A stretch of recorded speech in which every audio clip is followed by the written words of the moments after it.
Qual é o assunto que nós vamos tratar neste vídeo?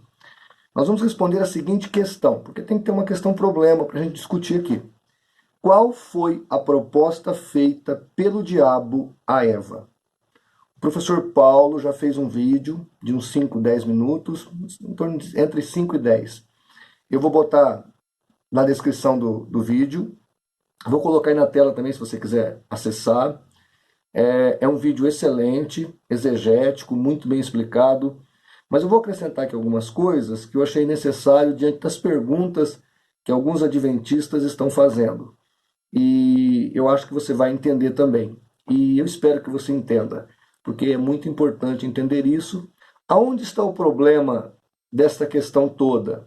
Quando nós afirmamos que o homem é monista, ou seja, que o homem é um monobloco, que o homem é uma peça só, e ele não tem duas partes, uma física e outra imaterial, nós entendemos que quando esse homem morre, ele fica suspenso por algum tempo, ou inexistente, como ensinam os adventistas e testemunhas de Jeová.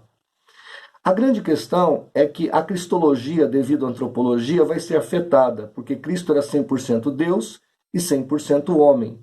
E ao morrer, ele então ficaria 3 dias na inexistência, ou na inconsciência completa. E isso é um pouco grave para a cristologia. Existe uma outra questão com os adventistas, eu vou explicar por quê, vocês vão entender por que eles precisam tanto dessa doutrina. Né? Porque, no princípio, eles eram arianos, similares às testemunhas de Jeová. Então, crer que Jesus ficou inconsciente durante 3 dias ou na inexistência, talvez para os primeiros patriarcas adventistas, não fosse tão problemático. Para nós, claro que é. Obviamente que qualquer cristão sincero, que crê na divindade de Jesus, imaginar que ele ficou 3 dias inconsciente é um absurdo. Por isso que a heresia se torna grave. E se afeta gravemente a cristologia, pode mudar o teu conceito sobre Cristo, e isso sim pode acabar atrapalhando o teu entendimento de Deus, e aí um abismo chama outro abismo. Então é grave, é problemático. Eu entendo que a gente tem que tomar muito cuidado com essa questão. Mas vamos tentar responder então a pergunta se a proposta que o diabo fez para Eva era realmente de imortalidade, porque é isso que os adventistas vão dizer.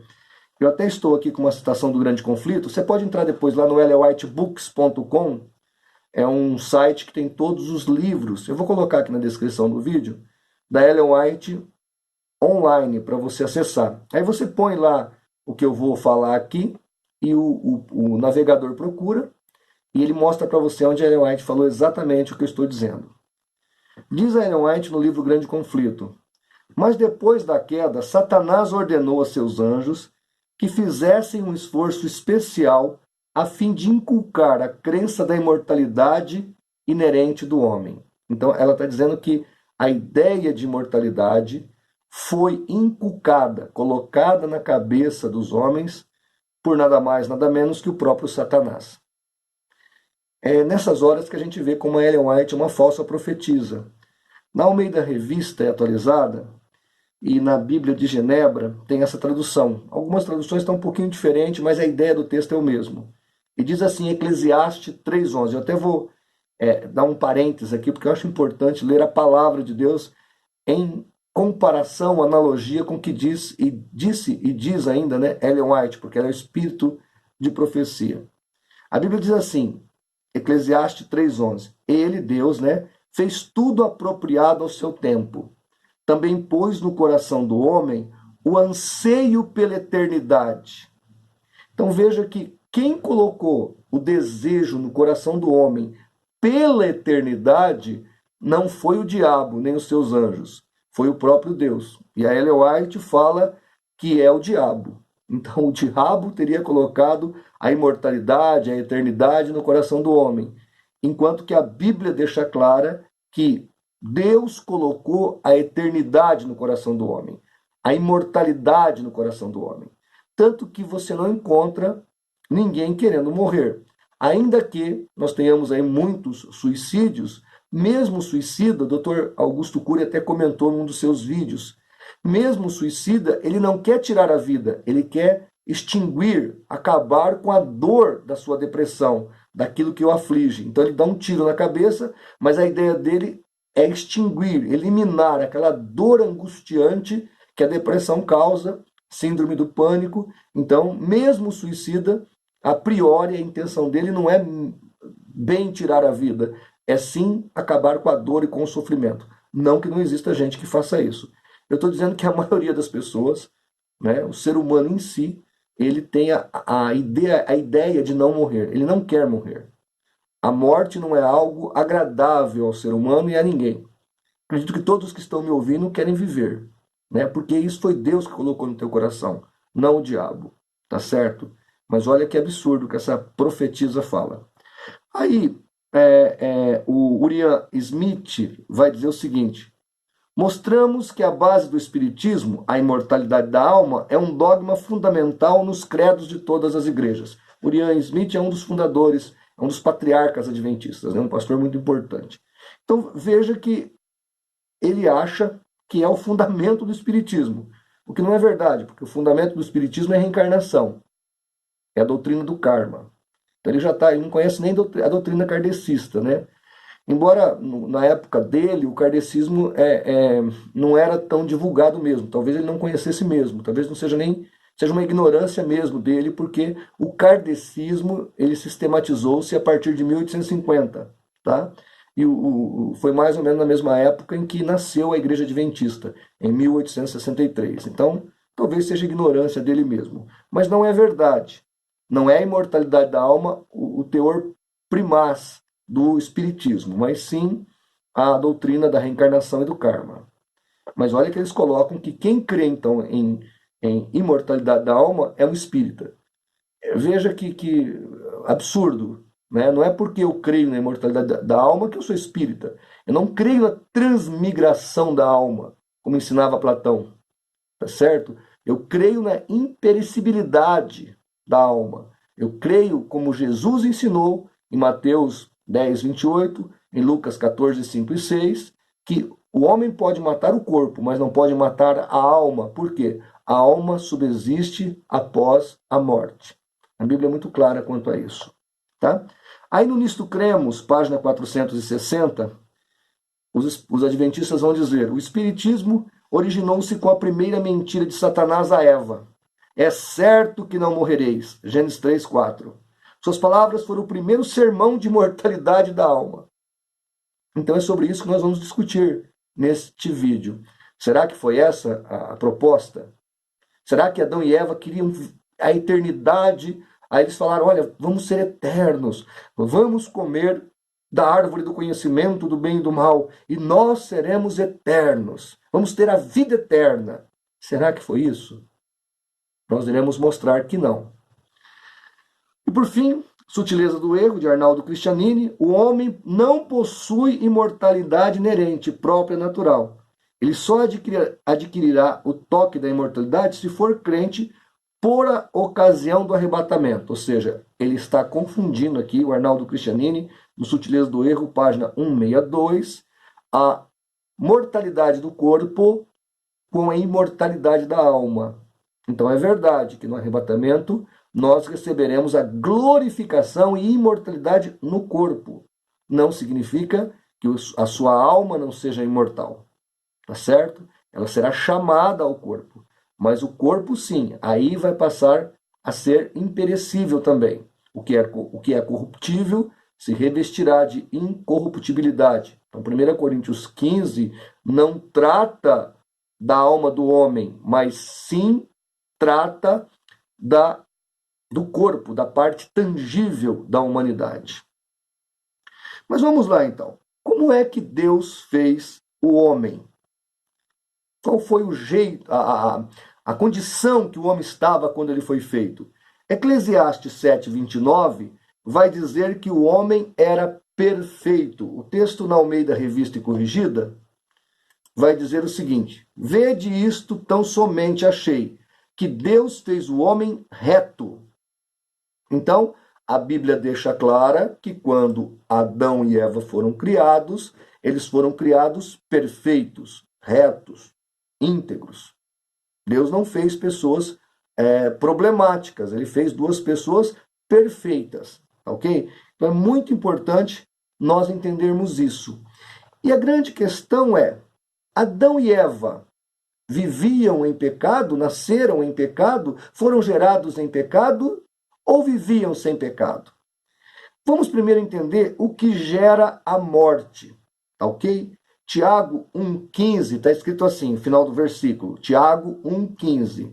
E o pecado sendo consumado gera a morte. Então, o pecado é que gera a morte. Romanos 6,23. Porque o salário do pecado é a morte. Ora, se Adão e Eva foram feitos perfeitos, se Adão e Eva não viviam no pecado até serem tentados e cair em tentação, então a grande pergunta é: havia morte na concepção, no prisma de Adão e Eva? Eles viam no horizonte a morte? Eles pensavam em morte? É óbvio que não. Adão e Eva já tinham a imortalidade ou a vida eterna. Eles foram criados para não morrer. O propósito da criação é a vida. Deus não ia fazer um homem para daí 1000 anos, 50 anos, tê-los mortos. A ideia de Deus é que eles fossem eternos juntamente com Ele. Então é importante nós entendermos que Adão e Eva tinham a vida eterna. Os próprios adventistas ensinam que eles tinham acesso à árvore da vida. A Bíblia não deixa isso claro. Então, obviamente, eles tinham a vida eterna. Se eles tinham a vida eterna, parece coerente, lógico, o diabo oferecer o pecado para eles e, como suborno, em troca, eles receberem o que eles já tinham. Vocês não vão morrer. Tá, eu sei. Eu estou sabendo. Deus falou que eu não vou morrer. Vamos analisar o texto? E depois eu volto aqui, tá certo? Vamos analisar o texto. Olha que interessante o texto de Gênesis. Vamos lá, Gênesis capítulo 3. Vamos ver o que foi que o diabo propôs. E a serpente disse à mulher, versículo 1, é assim que Deus disse, não comereis de toda a árvore do jardim? E disse a mulher à serpente, do fruto das árvores do jardim podemos comer, mas do fruto da árvore que está no meio do jardim, disse Deus, não comereis dele, nem nele tocareis para que não morrais. Deus não falou que não podia tocar, que ela já acrescentou, ela deu asa para o diabo. Aí o diabo continua, então a serpente disse, certamente não morrereis. Então o que o diabo está falando para eles? Olha, vocês podem comer desse fruto, que vocês não vão perder a vida eterna. Vocês não vão morrer, vocês vão continuar com a vida. Agora, continue lendo, olha lá. E ele continua dizendo, porque Deus sabe que o dia em que dele comerdes, se abrirão os vossos olhos e sereis como Deus.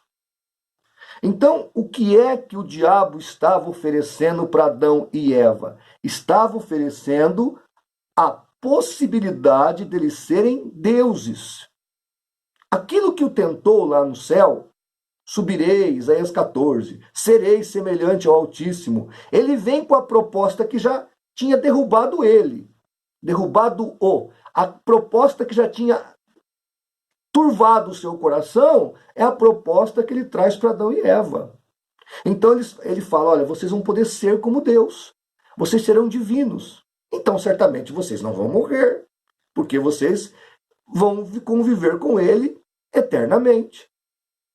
Então a ideia da proposta é divindade, sem Deus, uma outra divindade. A ideia é receber um conhecimento divino e uma espécie de divindade. Ele fala, vocês serão deuses, ou serão semelhantes a Deus. Então, na verdade, a proposta que ele está dando é de independência. Olha, você pode ser como ele, você não precisa adorá-lo, você não precisa cultuá-lo, você mesmo pode ser um Deus. Então, esta foi a proposta. Esta foi, digamos assim, a sedução que ele usou contra Adão e Eva. A mesma sedução que ele sentiu no seu coração, ele vem propor ao primeiro casal. E o primeiro casal, então, cede à tentação e cai. E cai. Então, era a imortalidade que Satanás estava oferecendo a Adão e Eva? Não. Eles já eram imortais, eles já tinham vida eterna. Qual era a proposta do diabo? A proposta dele era que eles seriam deuses, ou seja, separados de Deus. A proposta dele foi independência. Você pode ser um Deus, você não precisa cultuar a Deus. Então, nada tem a ver com a doutrina que Ellen White disse que nós estamos ensinando da imortalidade da alma semelhante ao diabo, porque o diabo não ofereceu imortalidade. O diabo ofereceu divindade. A proposta do diabo era um oferecimento de divindade. Vocês serão deuses, ou serão semelhantes a Deus. Esta foi a proposta do inimigo. Divindade, não imortalidade. Tá ok? Então, não tem nada a ver, não faz parte da exegese do texto afirmar que a ideia aqui era falar de imortalidade. A ideia aqui era falar de uma divindade sem Deus, o que derrubou o próprio Satanás e acabou derrubando Eva e Adão, ou seja, independência do nosso Senhor. Bem, eu acho que isso é claro. Não faz sentido, então, dizer aqui que o diabo está oferecendo algo como imortalidade, mas sim divindade. Mas por que os adventistas satanizam tanto a imortalidade da alma? Né? Alguém pode se perguntar. É porque no adventismo existe uma doutrina chamada juízo investigativo. Como nada aconteceu em 1843, nem em 1844, data que eles marcaram para a volta de Jesus, eles precisaram inventar alguma coisa. Aí inventaram uma doutrina subjetiva que só eles têm, depois eu pretendo fazer um vídeo sobre isso, chamado juízo investigativo, embora nós já temos um lá no site, chamado juízo investigativo. E nessa doutrina do juízo investigativo, é dito que Jesus está julgando, a partir de 1844, as almas inconscientes para ver quem vai ser ressuscitado e quem não vai participar da glória eterna. E vai ser ressuscitado e jogado na geena para pagar pelo seu pecado, e depois ela será extinta, né? Então, ele está lá olhando os livros de registro. Quem vai para a glória eterna, quem vai para o céu, e quem vai para o geena para pagar lá o seu pecado e depois ser extinto. Então, esse juízo investigativo que Jesus está vendo para ver quem foi salvo, quem não foi salvo, porque parece que a onisciência de Jesus também é quebrada na visão adventista, né? Mais uma prova que eles são arianos e não trinitários, né? Ou foram na gênese do movimento, por isso hoje ficam com essas incógnitas, ficam com essas dúvidas, porque realmente é uma incógnita. Jesus tem que examinar livros para ver quem vai aprovar, quem vai reprovar. Ele já não sabe, ok? Totalmente absurdo isso. Mas se a doutrina da imortalidade da alma for verdadeira, que juízo Jesus vai fazer? Porque o salvo já está com Cristo, como está em Filipenses 1, 21 a 23, ou como está em Apocalipse 6, 9, lá debaixo do altar de Deus, no paraíso, guardado ali, a sua alma consciente, e o ímpio já está perdido no Hades. Então, se as pessoas já estão determinadas nos seus respectivos lugares, para que fazer um juízo investigativo? Percebe? Então, se você provar que a imortalidade da alma é bíblica, você destrói a doutrina do juízo investigativo e tira do adventismo a única doutrina distintiva que o faz diferenciado. Entende a problemática? Por isso que eles precisam tanto dessa doutrina. Muito obrigado, um grande abraço e Deus abençoe você. E, por favor, compartilhe, divulgue, curta o nosso vídeo. Deus te abençoe e até o próximo.